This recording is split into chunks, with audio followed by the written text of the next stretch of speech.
Somerset, la la la, Somerset, la la la. And we're live. Welcome back to another episode of the Grass on the Wicket podcast. We've got no Jay this week, unfortunately. He's gone home. He's left us all here. To a rubbish county. We're just going to have sense spoken throughout the entire episode. Yeah, there'll be no rubbish. There'll be no rubbish chatted at That's all. a big claim. Because when you have three Somerset fans in a room talking about cricket, especially off the back of a couple of wins, can we talk any nonsense? I don't think so. So I can't think of any nonsense we could talk. So Tres for the Ashes. So instead of Jay this week, we've got George in. How are you feeling, George? I'm feeling slightly nervous. I was going to say big shoes to fill. It's some shoes to fill. Yeah, it's a gap in the lineup. Filling Jay's size 7s. Sam, how have you been doing as well? No training this week? No training this week, but had some good nets midweek, which was good fun. Recovering from that. Yeah. Oh, we Still on a Sunday. Yeah, it's been a tough week. He's been He was hitting the on nets Wednesday. hard. I bowled 4 hours straight, so yeah, I was struggling. Yeah, we apologise for the tardiness of the episode as well. We could have, in fairness, recorded it earlier, but we were too busy watching Tiger win the Masters in one of the greatest sporting achievements of all time. So, oh well, it's going to be slightly late. First things first, Sam, I think you've got something you'd like to talk about first off. Yeah, so we sent a tweet out asking for anything people wanted to hear us talk about. Tim Keogh, that would be Paddy's dad, replied to us saying simply mental health in cricket, and it's something that I feel quite passionate about, having suffered a little bit with poor mental health myself. There's actually a really great charity called Opening Up Cricket that I've kind of tried to get our club side Marchment sort of involved with a little bit, and the uni side as well. Yeah, we've had workshops with them with the uni, and I think they're coming up as well to come see Marchment as well. So any listeners, if you have a chance to attend an Opening Up Cricket workshop, would highly recommend it. But I think it's just an interesting one. There's so many cricketers of recent years who have come out and said they've suffered from depression at various points in their career or longer than that. Recently you've got Jonathan Trott. Flintoff came out, said he suffered a lot.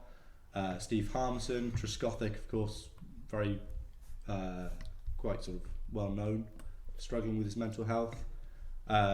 Matthew Hoggard as well. There's so many of them, and I think that's quite a big contrast from a lot of other sports. I mean, certainly things like football. I don't think it's you at least don't hear about the footballers suffering from depression as much as it seems cricketers do. I don't know. What do you think, Paddy? Whether do you think it's a case of more cricketers suffer from depression or poor mental health, or is it just more acceptable to come out and say that you've suffered from it? I'd say it's more acceptable. I'd say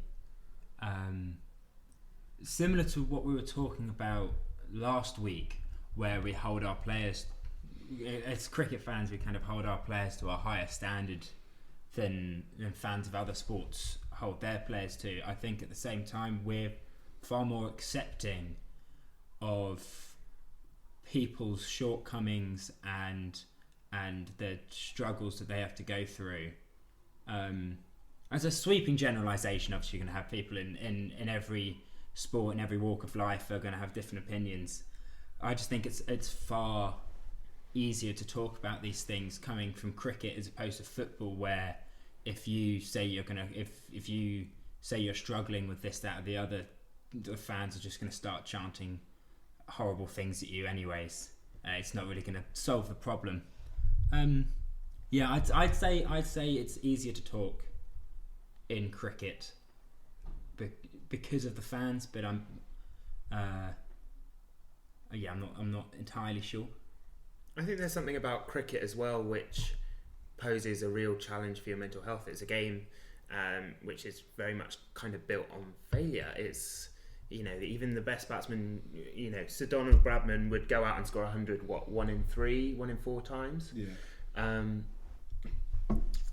And so that it's something which failure is kind of central to the game, and if you're a batsman and you make a mistake, you're out, and you then go and sit on the sidelines for a couple of hours and think about that mistake you've just made.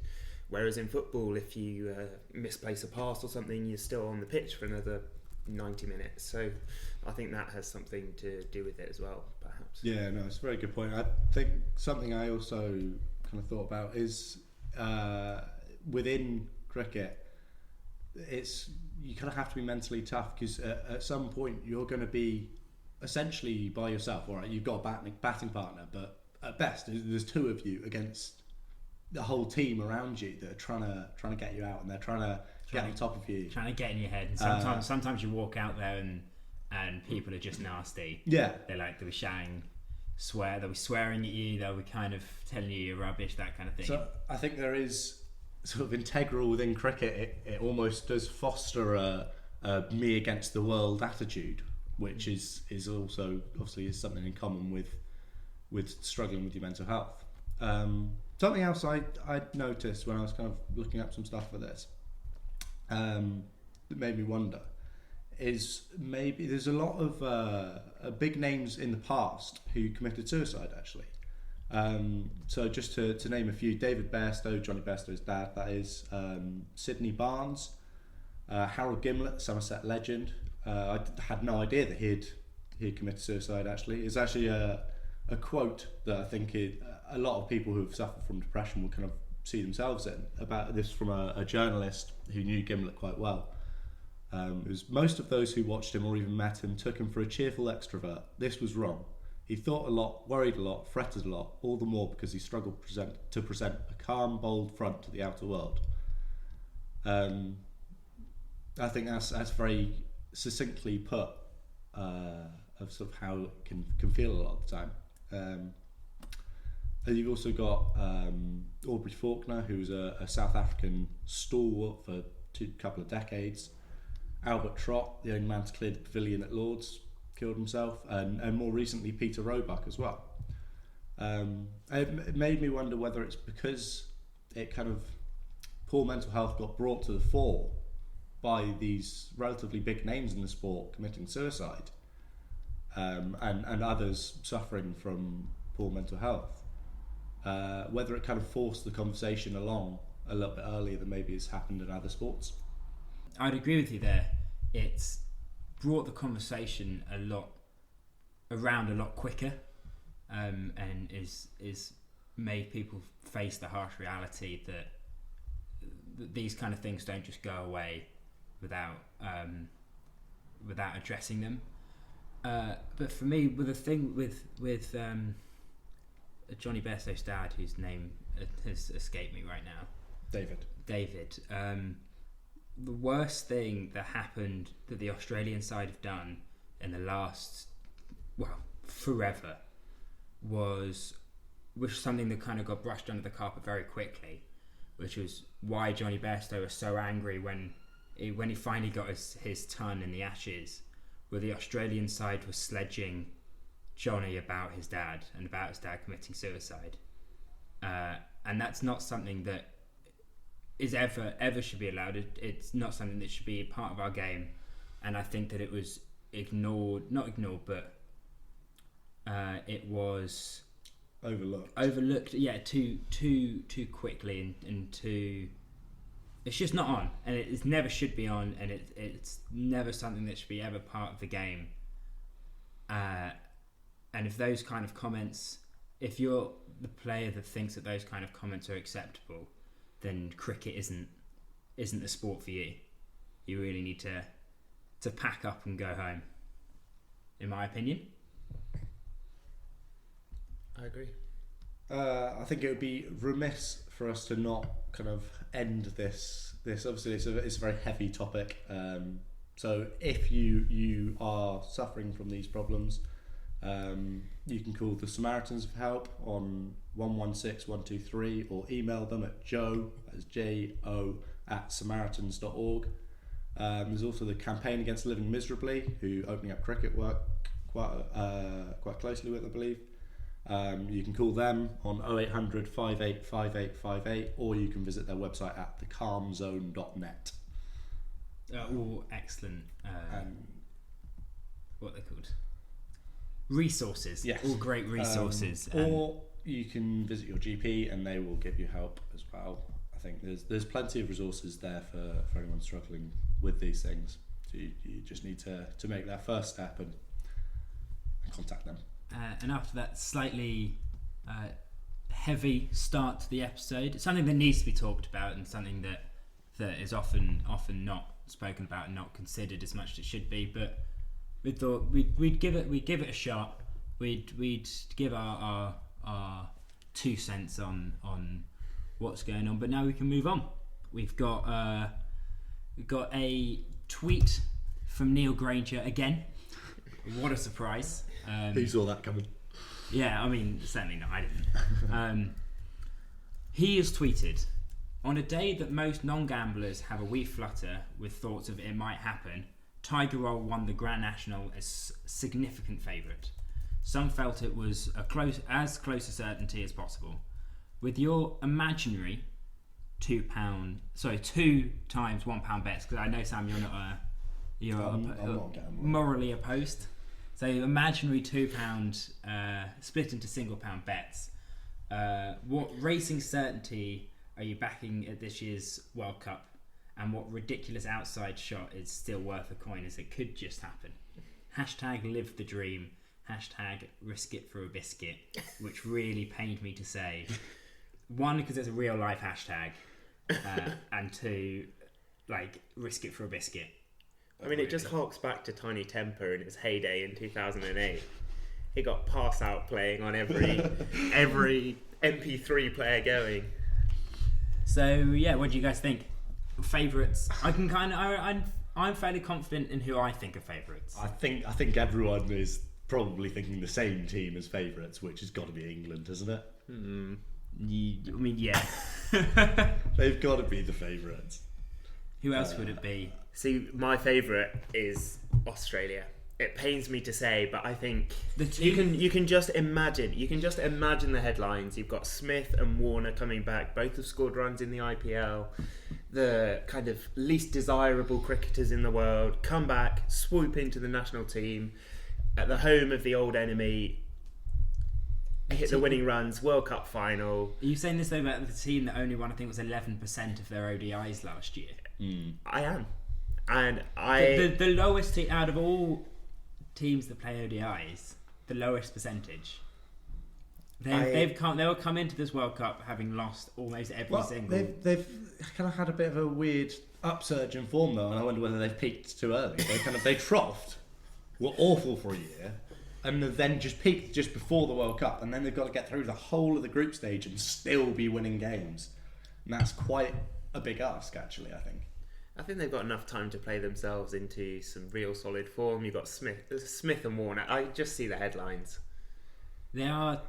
I agree that they're too good a side for the results that they've had in the past year or so. But to call them as favourites when you've got, England. See, England are my outside bet because I feel like in a horse race the favourites never win, and England surely are not going to win the World Cup as favourites at home. It's too easy. Everything is in their favour. Every chance they'll bottle it, because I don't think any British person ever has had any bottle. It's a team I'm supporting, therefore they can't go and win. So therefore they've got to be the outside bet. If your money bet is on them bottling it, then surely it's got to be your outside. So I assume your odds on favourite, Sam, is England. My odds on favourite is England. Who are your outside? My outside bet is a very rogue outside bet, but Afghanistan, partly because I'd love to see them win it. Imagine the seats. I've got 2 sets of tickets for the World Cup, and both of them to go see Afghanistan play. That's the dream. But I just think they might just do it. Like, they've got the players. They've not got an area where they're completely lacking. Like, yeah, maybe they've not got that much depth in their seam bowling.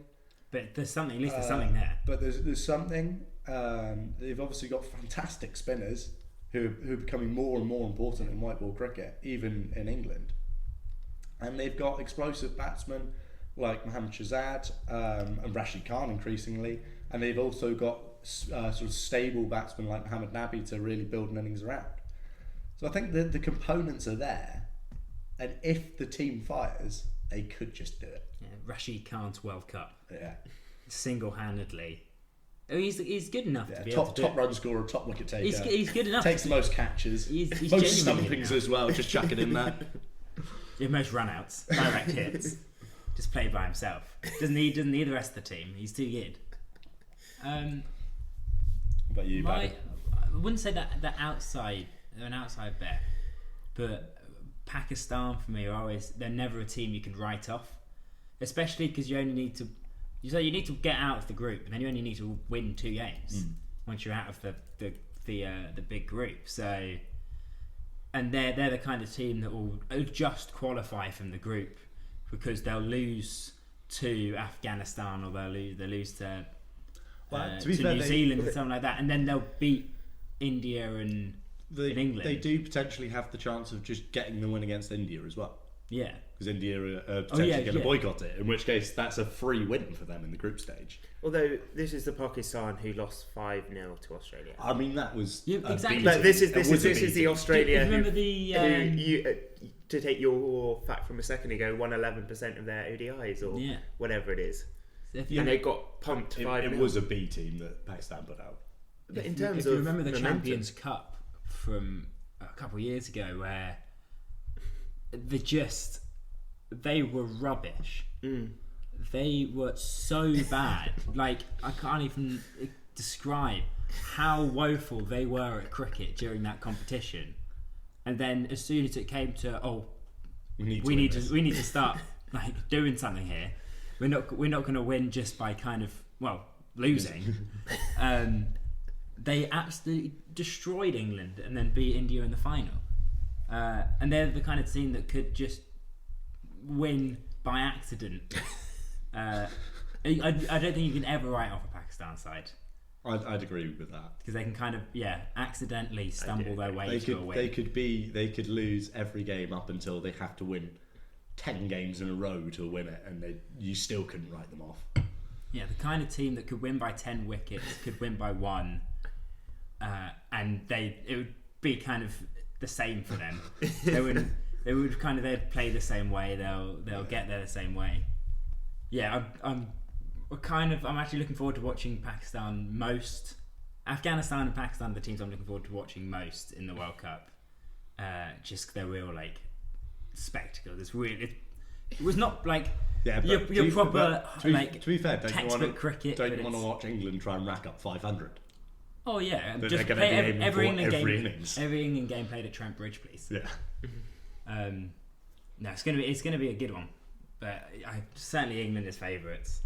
But Pakistan can never ever be written off. Certainly, if India are just going to give them some points, give them a free win. It'll be very interesting to see if they do boycott the first one, and then if they come against each other in the final, would India still? Yeah, well, that's been asked of, like, when they came out and said, "Oh, we're maybe gonna boycott them." It's like, well, what do you do if you're coming up against them in a knockout stage game?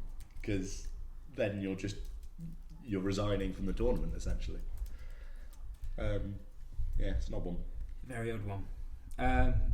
Move on to the next Twitter question. I think we should move on to Jonah's. Yeah. Jonah tweets at us saying, in quotation, Somerset will win the championship. Kent are going down and North East won't get runs. And he's attributed the quote to not Jay. Don't let them hate Jay. # Kent Spitfires.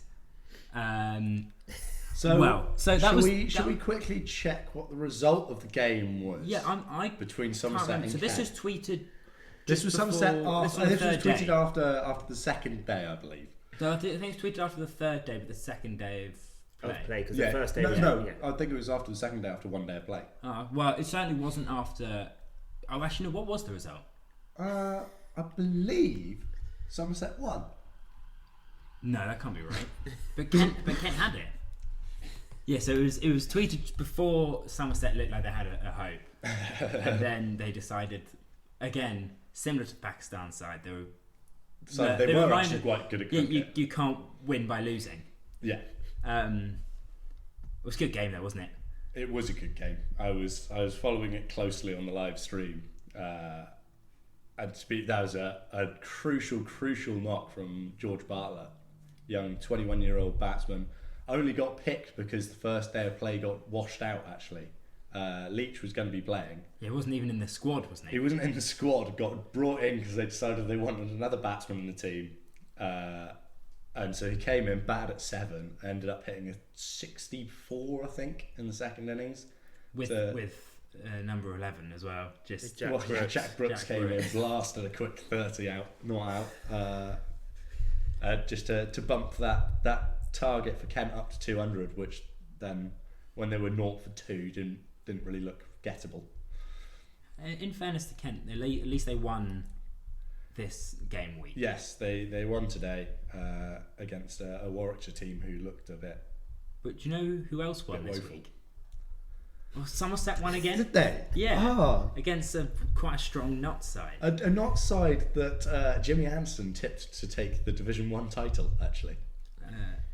Well, it must have been close. Like, obviously, Jack Leach can't have taken any wickets because it was a Trent Bridge, not Taunton. Yeah, and it's April, not September, so Leach couldn't have. Oh, it says here he took 6 for, which probably stopped being absolute massive.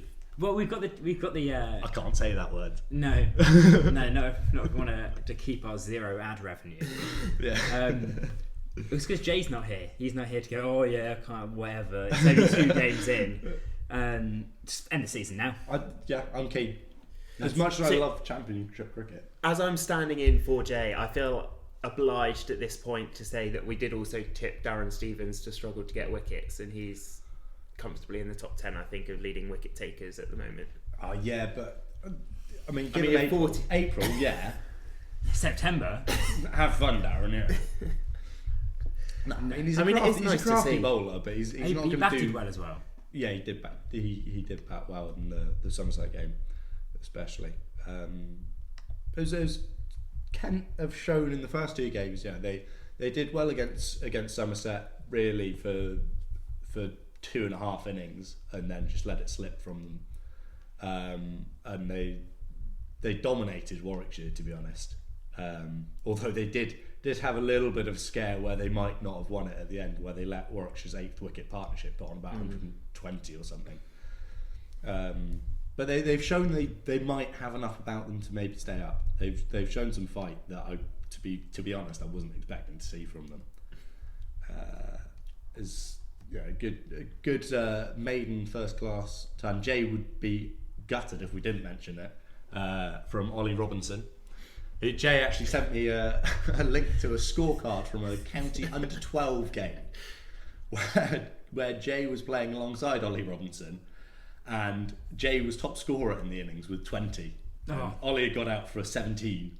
What's that mean? Jay has almost 150 first class runs. That must mean. Well, yeah, I think it must multiply it through. Yeah.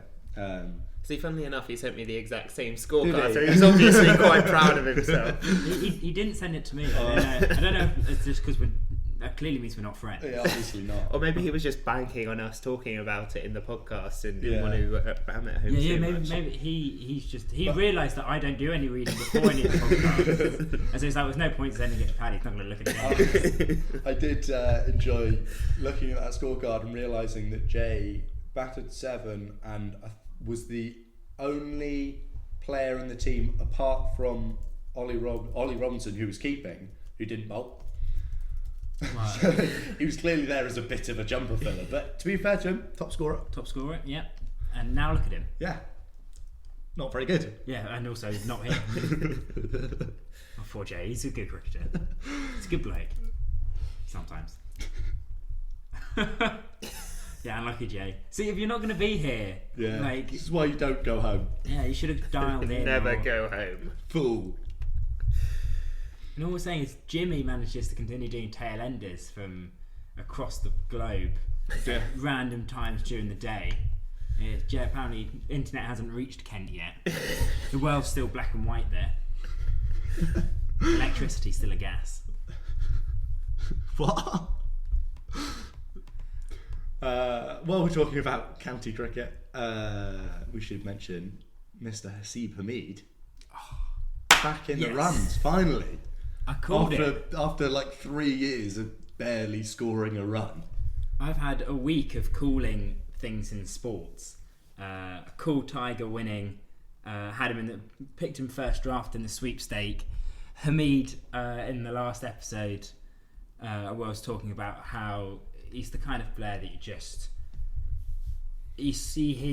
he is quality, and he's going to score runs at some point. Hopefully, this will just jumpstart him, and he'll keep banging in runs.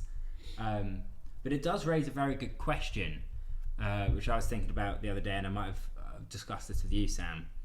Which is, do you bring in to the test side someone like Hameed after a couple of scores, because you know he's good enough to play there, he just needs the confidence and he needs people to like prop him up and help him kick on? Or do you bring in someone who's scored in runs consistently but is an unproven talent in test match? It's in the test side, so someone like Hildreth compared to I think actually probably a good person to compare him to at this moment in time would be Dom Sibley. Yeah. On the back of now 5 consecutive first-class games, he's hit tons in. But this was his first one in Division 1. The first 3 of them were in Division 2 games, and then he's gone against a slightly weaker Surrey team than normal in the Champions County game, and now in Division 1. And he's very much, as I say, he's unproven. You've not seen him against a test quality attack. What's he going to look like? But he scored a lot of runs. So would you pick someone like Hameed, who has done it before but has struggled for form and is coming back to it, or do you pick a Dom Sibley who's scoring runs? It's got to surely depend on Hameed personally. You've got to treat each person as an individual. I'm not too clued in on Hameed's mental state is probably the wrong way of terming it, but some people would cope with that pressure better than others and would need that confidence to really kick on. And you'd kind of look at it from a year ago when he was really struggling and go, or maybe chucking him into the Lions Den might not be the best thing to do if he's not feeling that confident. But then again, he's doing quite well in India. Is he someone who's going to thrive under pressure, or is he going to crumble if you put him under too much pressure? And do you need to really wait for him to properly be like, you've got to pick Hameed now kind of territory? And I don't know what his sort of motivations, I think maybe is not quite right, but whether he is someone who loves the pressure on him and loves the big stage, or whether he'd rather kind of churn away in county cricket for another year or so, even if it means that he misses playing in an Ashes series. It's not like he's going to run out of time. He's still young. He's not like he's got only 2 or 3 years left. He's got the rest of his career. Yeah, he's got a long time. Well over a decade left in him easily. I mean, it's also important to kind of mention that Joe Root got dropped from the Test team and kind of came back and is now probably England's best batsman. Yeah. And so even if Hameed does get drafted in and then struggles for a little bit and goes back away and has to come back in, that doesn't necessarily count against him. Yeah, it doesn't have to count against him. Yeah. It's an interesting one. I don't know what my answer to that question is, to be honest. Well, it's a good thing we don't have to pick the England side. Otherwise, Somerset's county championship hopes would be seriously Dented when we picked the entire Somerset team. Well, if they're all going to score runs. Well, yeah, exactly. And get wickets. It'd be nice if they did all score runs. Quick poll: would you pick him, Hamid? Not yet. I'd pick him. I'd give him at least half a season. Give him the first half. See if he's going to continue to score runs, and if so, well, I think if he's averaging 50 plus, come the time to pick the Ashes squad, yes, I'd pick him. Realistically, they're only going to have I think he might have 1 or 2 more county games before they have to name that Ashes squad, because you've then got we now move into the kind of list A. That's 1 day true, actually. I don't know type league for the next month. How many rounds there are? I think there's then 2 or 3 in June, and that's about it. Yeah. Tough decisions, isn't it? Well, yeah. Genuinely though, all I'd want to see is 1 or 2 more. If he hits another ton in his next. Oh, sorry. What have you done? That's a Crick Info autoplay. That's. Other distractions and interruptions are also available. I'd like to see him in the side, but I don't know if it would be the right option. Certainly is when he last left the side because of a broken hand, and he's going to have to come up against a pretty ferocious Australian attack, and whether that will play on his mind, I don't know. I think if the selectors feel confident in him and he feels confident in himself, then he's good enough to be in the side. I think it's just the mental side of it right now is the only bit that he needs to worry about, because the runs will come. There's quite a few more games before the end of the World Cup. He's got another 5 championship games, I believe. 5 championship before games before the end of the World Cup, and another one that's going on. Oh, actually, no, sorry. Wait, yeah, no, 6. They've got quite a few. They kind of carry on playing.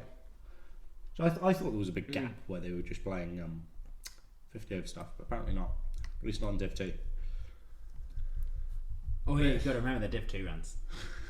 But they don't count. They count half. It's an interesting discussion. I've always been very much. I've always been one to write people off because they score runs, but they scored them in Div 2. People like Ben Duckett, when he got picked for England, I was kind of like, well, he scored a load of runs, but they are in Division 2.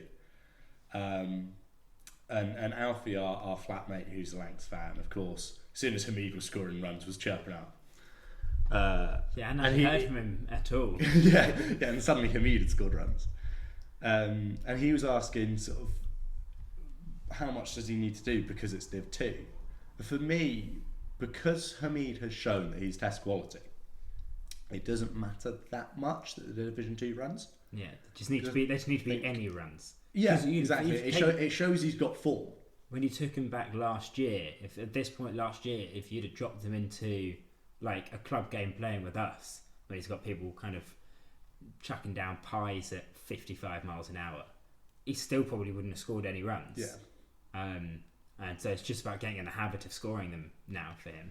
Although, even though it was Div 2, there was some big name players playing. He scored his runs against Middlesex. Toby, Roland Jones, Murta, Stephen Finn, all of whom have played. Yeah, undeniably. It's a and strong Owen Morgan. Owen Morgan was playing. Attack. Owen Morgan. Nice reference, to the fact that Owen Morgan opened the bowling for Middlesex in their opening game of the season in the second innings because they were just going for a quick overrate boost. Sorry, a couple of hours ago, just bowled. They declared and bowled 1 over. Rory Burns. Rory Burns bowled 1 over as quickly as humanly possible to help them with the run rate. I think. Bowled it to Jamie Porter opening batting with Alistair Cook. Bizarre end to a game that was. Sorry are the meme lords of Div 1. I do kind of like their attitude of, obviously they're very good at winning games, but they sort of we'll do things our way and we don't really care what you guys think of it, and they're happy to have a bit of a laugh when it's required. Yeah. I think we can move on to that's a lot to come off one small tweet. I suppose you can't really avoid the county championship in this. We're no longer in Jay's flat. He's not here. He didn't invite us around. So that's a set up in a newly cleaned living room in mine and Sam's flat. Which very, very good job from you, Sam, this morning. I mean, I am amazed. I discussed this on my way in. There is the largest pile of cricket bats I have ever seen in the corner. Yeah, we've got about 40 odd.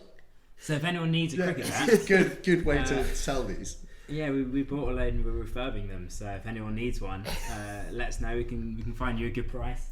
Find a bat for all shapes and sizes. Yeah. They're in a variety of states as well. Yeah.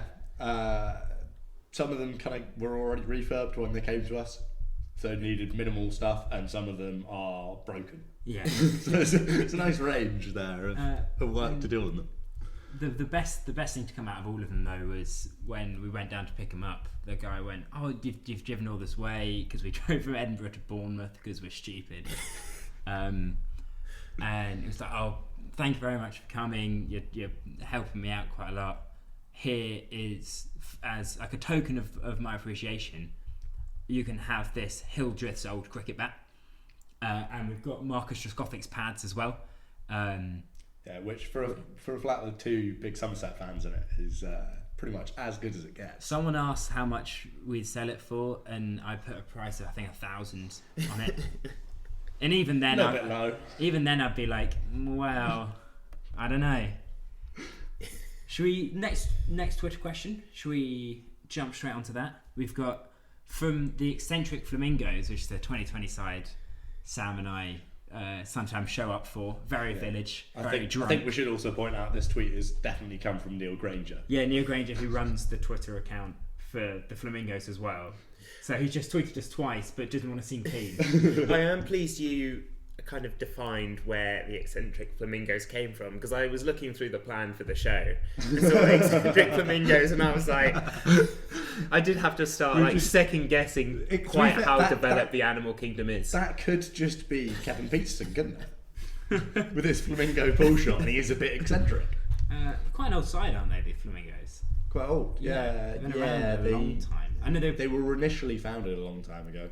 I'm sure Neil can tweet us and tell us exactly the history of the Flamingos. Yeah, I'm not sure there are enough characters for all the tweets he could send. But so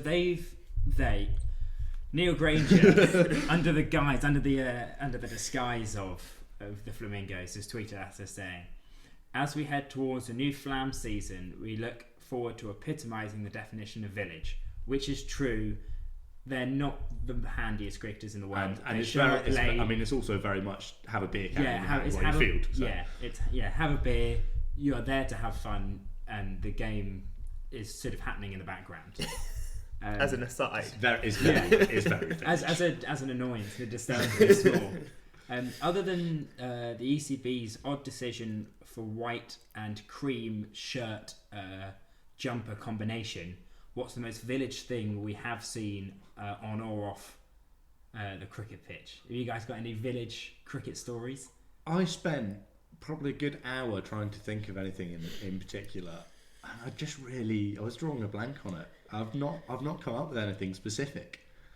I mean, obviously, I've seen people take to the field in trackies. I've seen people wear just a white shirt instead of a sports top. That's my big favourite. It's the white shirt and still wearing their leather work shoes.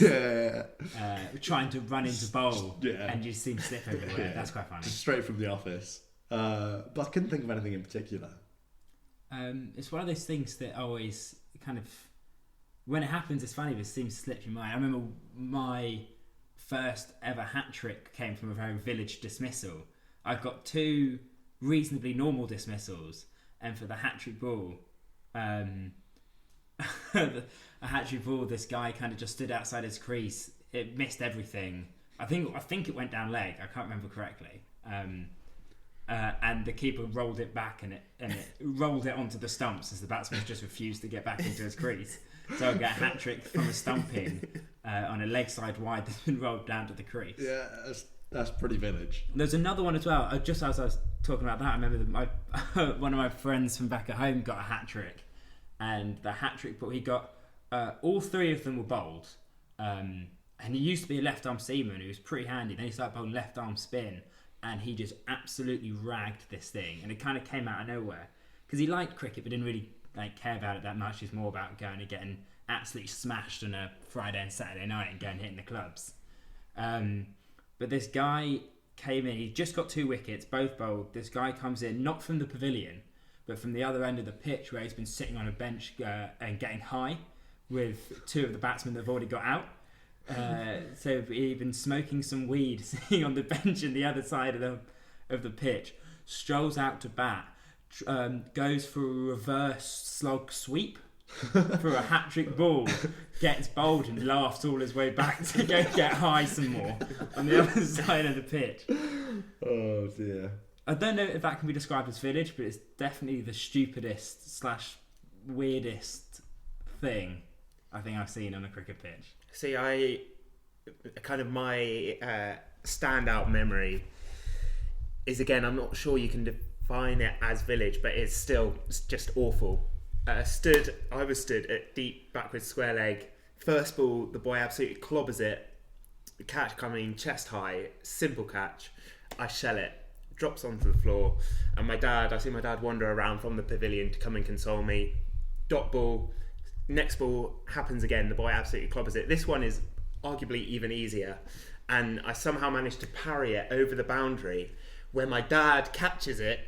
It's gone off for 6. He then chucks it up in the air as if he's just caught the ashes. I'm obviously disconsolate, stood on the boundary, and there's just no coming back from that, really. Dad still never let me forget it. So I do like just the image of your dad rubbing it in by celebrating the catches taken there. I mean, we spent the whole drive home him discussing how good his reactions were for this catch. I mean, I'd like to... The real question is, did he then, the next day, or even that evening, just take you down to the local park and just hit catches at you until you weren't dropping them? No, that's what my dad would do. No, he just kept talking about how good his catch was. If you ask him now, it was a diving reaction catch. However, in reality, it was kind of like one of those incredibly acrobatic ones you might see in the IPL where someone palms it up and you've got all sorts going on. But does it count as village? Because I've got a very village sporting story, but it's not. It's golf related, not cricket. Do I mind if I go through it? Because I remember this was a while ago. I must have been sort of 14 maybe, and we go to Centre Parks. Me, my parents, and another family. We've gone to Centre Parks. Other holiday parks, I assume, are available. I don't know if they do the same thing. And they've got a little pitch and par 3 golf course, a little 9-holer. And we decided to go out for a laugh, me, my pal, our dads, and then my younger brother, who's not a natural athlete in the slightest. I was about to say he puts in the hard yards, but he doesn't really either. He's more than happy to do his music and all that kind of stuff. He decides last minute to come tag along, and it's about the sort of maybe 7 or 8 through near the end, and he's getting quite annoyed, kind of watching us hit not good shots, but kind of they're going straight-ish. And he does this thing where he sets up the ball. He's got so angry at this point. He's set up to the ball. He goes for a swing. He misses it. He goes above the ball by about a foot. Goes 360, spins all the way around, and hits the ball on the way through, and actually gets a really good connection. And it's one of the best shots of the day. He managed to send it down the middle of the fairway as he's gone for a full 360 spin and got it on the other way around. That would be the village equivalent of in golf, of just the stupidest thing. I just like the idea that sort of some Happy Gilmore-esque golfer comes up, rises through the ranks, and starts playing pro golf with doing that as their drive. That'd be so good, wouldn't it? Oh, not cricket, but equally as stupid. And I don't know what the golfing equivalent of village is. It's as bad a sport as well. Village things I don't really see that. We don't really see that much because play it too high. Yeah, we're too good. Well, that's yeah. why I heard. You just play professional. Well, no, because certainly no village things would have been allowed in our club for Marchment last year because Pete would have just screamed at everyone for not looking as professional as we should have done. It's quite nice when you see the pros be a bit village as well, though. You had Matt Renshaw this week fielding in a snood. Yeah. Because it was too cold for him. Or what's his name, bowling in the beanie? Yeah, Pete Siddle. Pete Siddle. Last year, he was bowling in a beanie, yeah. Yeah, you do love to see it. I do like to see pros looking a little bit Because village. it's yeah. Or it's- Jimmy Anderson's bleached blonde hair that was- last year. That wasn't village, that was just it a was mistake. diabolical. It was diabolical. Get him off the field. Get him walking. Yeah, that was not a good look. I do rate Jennings' lid though. The thumb. Yeah. I think it's for charity though, so I don't want to be too mean about it. But I do actually like. Whenever I say I like it, people are like, "But why? He's now really streamlined." Yeah, exactly. You can now bowl wheels. Yeah, He's got no exactly. hair Yeah, holding him back. Before, when he had hair, he didn't bowl for England. Yeah, and then Now, no hair, bowls for England. because he can cut through the air vest. Oh, should we move on to so last week we talked about the Kugelline So we were talking about Scott Kugelline. and his brand of Yeah. cricket cruise ships and his Kugelline business. Yeah. Do we have any other cricketing spin-off brands? Well, this has literally been keeping me awake this week. There's just so many possibilities. I can imagine. I mean, I spent about 20 minutes trying to come up with a few, and I've come up with 5 that I quite like. So the first one which sprung to mind, and I'm sure there's more grounds for discussion on this, is Justin Langer's Bangers. So greatest hits, courtesy and curated by Justin Langer, like an old school mixtape. Yeah. Or like a Now 40. Exactly. Now that's what I call music. Exactly. Then It is quite telling because George did actually tell us about that one ahead of time. We've not heard any of the others. But my first thought was Langer and Banger, that was a Somerset opening partnership back in the day, which makes it better for me. it's got even more grounds. It just works on so many Yeah, it levels. does. It really does. A couple of kind of slightly more notable ones. Sam Northeast's maps. Yeah. I mean, I feel that's relatively straightforward. Either of the Root brothers have got to have a line of vegetables. I came up with that. Yeah. But they only sell root vegetables. Surely. I mean, no, we've Don't mess with any of those above I ground. was about to say it'd be funny if it was above the ground vegetables only. No root vegetables. And then, quite possibly, my favourite idea is Lewis Gregory rivaling Greg's. So rather than you've got Greg's and you just got Gregory's, just selling like knockoff price donuts. Yeah. I mean, can you sell cheaper donuts?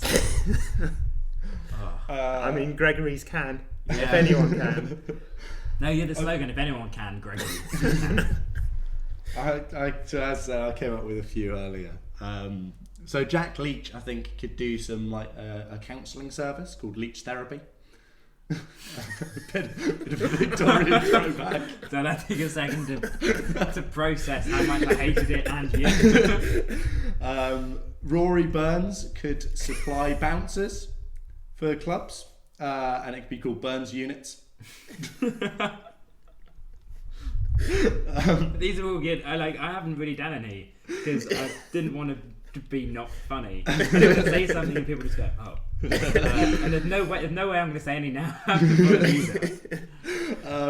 And I think Marnus, given he's been called anything but Labuschagne, most prominently Marnus Lasagna, so he could rival Findus but put less horse in it basically with Marnus's Lasagna. And my favourite one, which is a combo effort between Stuart Broad and former Yeovil player and manager Darren Way, where they produce musical theatre and it's called Broadway. That's a match made in heaven, though, isn't it? Yeah. Do you reckon I don't think those two have ever been within 5 miles of each other. Yeah, probably not. I can't think there's a lot of crossover between the two, but should they meet, they have to start doing But that. Stuart, if you're listening, or if your dad's listening, I suppose. Yeah. Just don't. The pub that you own, ignore it. It's no. Sell it, and then you can use it to fund this venture with Darren Way. I mean, I also think that Ollie Pope and Kyle Abbott are crying out to start organising like a religious training facility. Or start their own religion. Pope and Abbott. I mean, that sounds like a daytime drama, like crime drama, like two detectives. Pope and Abbott solve crimes and play cricket. More like a pub or a craft lager, but So Pope and Abbott, they solve cricket-related crimes. So I'm sort of like Midsomer Murders, but more crickety and less like Buckinghamshire. yeah. Well, there was an episode of one where of they those. got cricket. Was it I remember Midsomer Murders? it's the one episode that I remember because at the end, the nice John Nettles. I don't know who the new actor is. But the nice John Nettles who was doing it then. The ball was hit for 6 off the last ball, and the guy caught it, then stood on the boundary, and John Nettles was umpiring and gave it out as opposed to giving it for a 6, and he knew as well. But he just did it because his partner was in the batting side. You hate to see it. Yeah, you do. To be fair, that's pretty village. That is pretty. But all of that's filmed around me, and so my mum used to watch. I'm surprised we've never seen you in shot then. Yeah, exactly.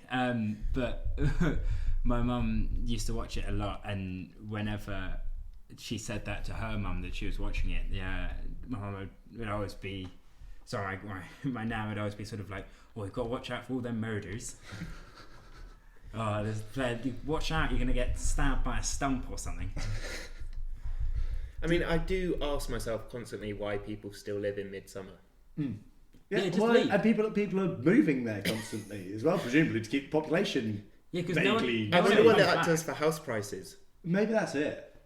Maybe you get a house for a £5. Well, my parents are just selling that house now, so maybe the Midsommer's The next destination. Yeah, well, because it's filmed in the same place. We're basically like half of it's filmed in the village. But for the actual price that you sell a house around there for, Yeah, maybe you could buy the whole of Midsomer because of the Yeah. crashing property prices. Oh well. I didn't really think we'd get onto Midsomer Murders. It certainly wasn't in my mind when we started this. Certainly, Pope and Abbott needs to be a show. It needs to happen. It has Or to, at they least- have to do something I together. mean, it has to be like. It'd be pretty funny if they start doing like sketches and stuff. Yeah. Pope and Abbott's detective crime drama. Oh, we've got no Jay this week to move things on to the next. He does it so flawlessly, so seamlessly moves us on to the next. Frequently. Yeah, in the middle of sentences. So what we moving on to next? Well, I Stokesy bottling it, or have we got? Yeah, well, anything we'll else? move on to that, seeing as you've mentioned it. 18 to defend in the last over against Chennai. Even got Dhoni out in the middle of the over, and he still lost it for them. I believe the last ball went wide 6. Again, bowling to Mitchell Santner as well. You have to question, why is he still being bowled at the death? Yeah, he's got a track record of going at the distance. Yeah. But, I mean, it is another case of... If he's going to bottle it there, maybe you're right. Maybe England is going to bottle it in the World Cup. Well, I think it just emphasises more why England should be our outside bet for the World Cup. Because we've got a death bowler in Ben Stokes who can't really bowl at the death. Yeah, who should never be given the ball anywhere near the death. And, he's proven consistently, unfortunately, that he can't do that. You can see it now. The odds are that whoever England play and Ben Stokes is bowling that final over are probably going to win. Therefore, England outside bets. Yeah, why? Just don't give him the death overs anymore. I'd like to see what happens if he gets the penultimate over. Does he still lose the game from there, or does he bowl well then? A bowler maiden. Yeah, exactly. Maybe he keeps it going. He just wants every game to finish in the last over with the batting team winning. He's just doing it for television viewing figures. He lost- wants to lost set the it game. up for that final over. To be fair, it's the IPL. He's probably been told he has to go for 18 in the last over.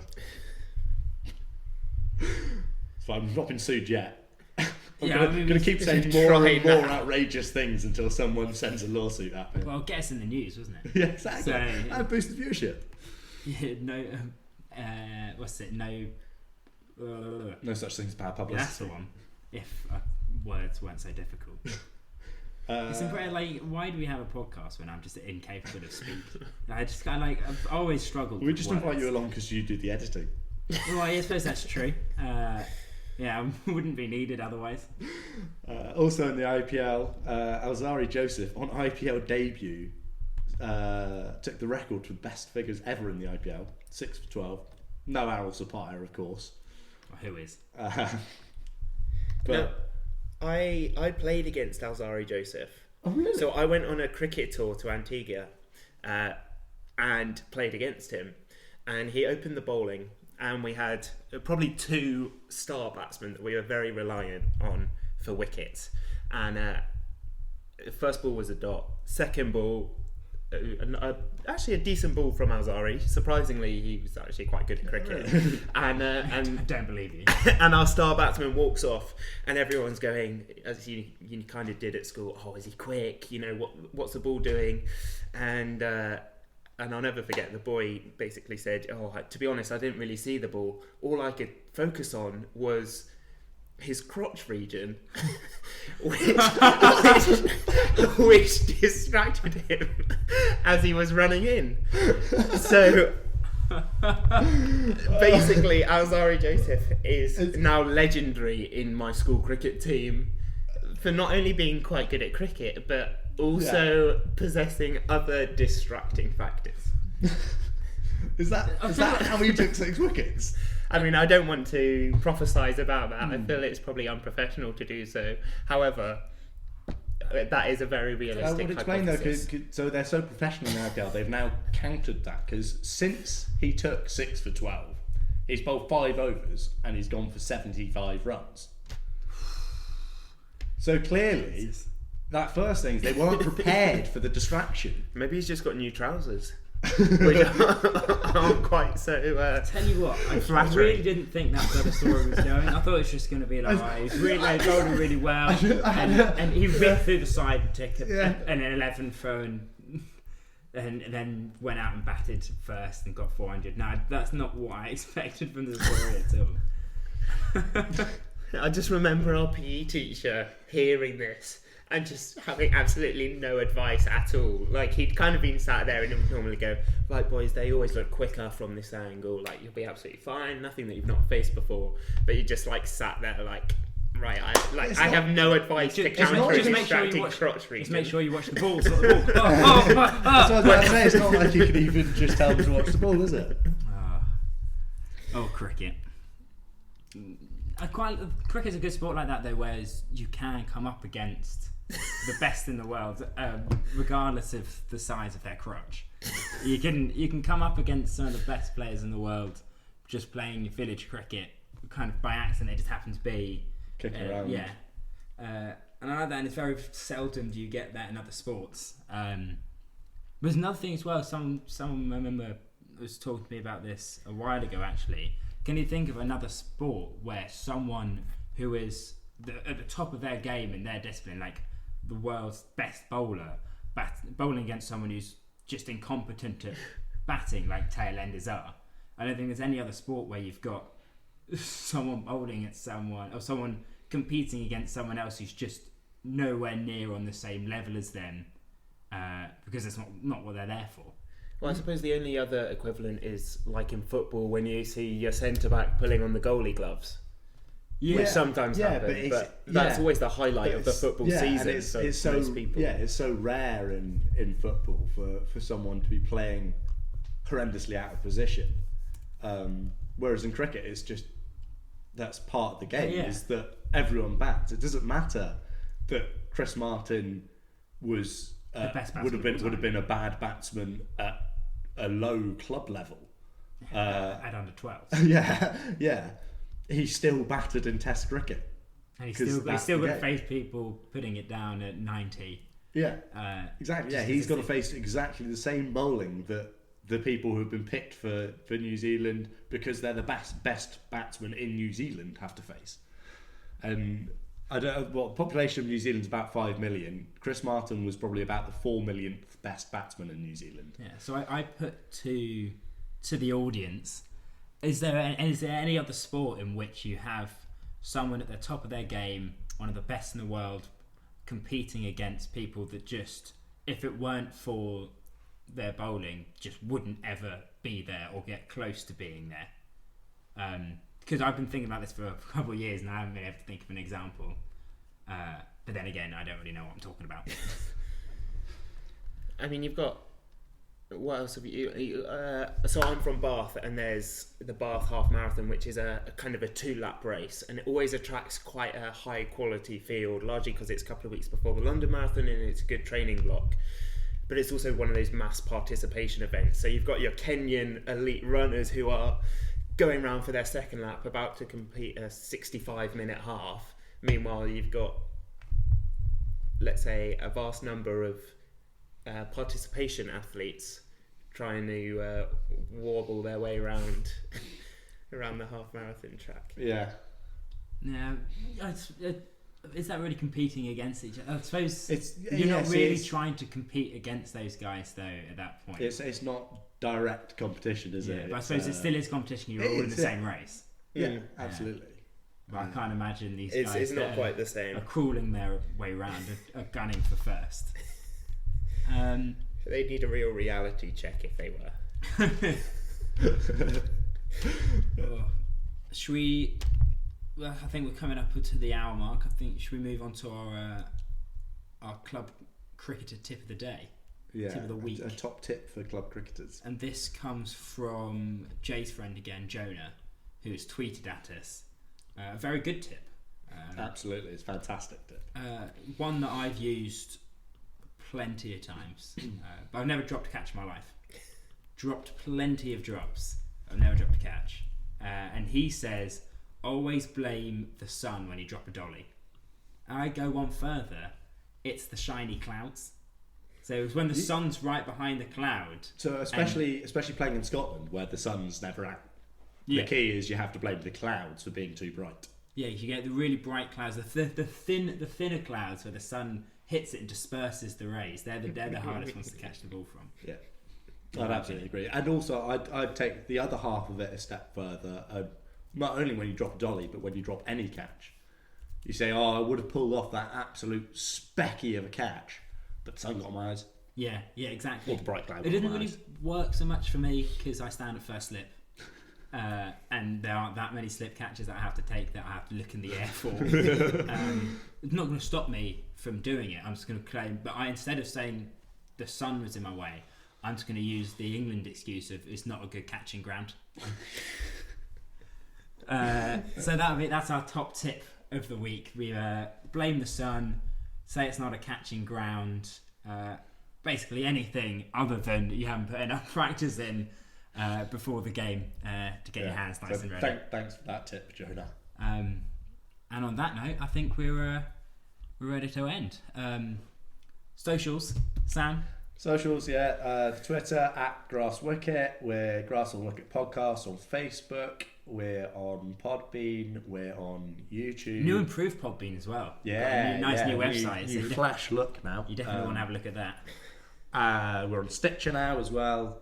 I think that's everything. It's been too long since I listed the socials. It's been a week and a half. Send us your questions, get involved. It'd be great to hear what you guys think, and send us your suggestions for cricketing brands. And if you can beat Pope and Abbott, then let us know, please. George, thank you very much for coming along. Thank you for having me. That's been a pleasure as always. I'm pleased I haven't fallen into Jay's trap of talking about Kent too much. That's not talking about Kent at all, I think, is the although it managed to get Darren Stevens in, so I feel that's just about... Yeah, Jay will be happy with that. Yeah, that's just fulfilled the criteria. Yeah. Thanks, Jay, for not being here. That's a bit mean. No, that's not what I meant at all. Just thanks, Jay, for letting us use the mic that he so kindly let us into his house to get the microphone.